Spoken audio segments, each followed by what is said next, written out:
While global sea level rose and fell several times during the Paleozoic, persistent subsidence of the passive continental margin and tropical positioning ensured continued deposition of nearshore sand, shelf lime, and offshore mud. Subsidence and sedimentation eventually reached a tipping point whereby oceanic lithosphere sank into the asthenosphere.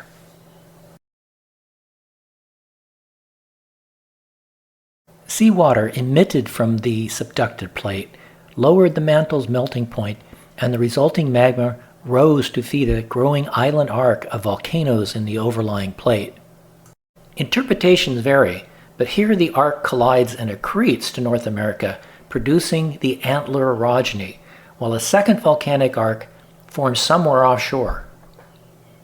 As the antler highlands erode, the final stages of Pangaea's assembly play out, deforming much of western North America. In this model, the collision of North and South America and/or the collapse of the McCloud Arc's marginal basin initiate transform faulting in Southern California.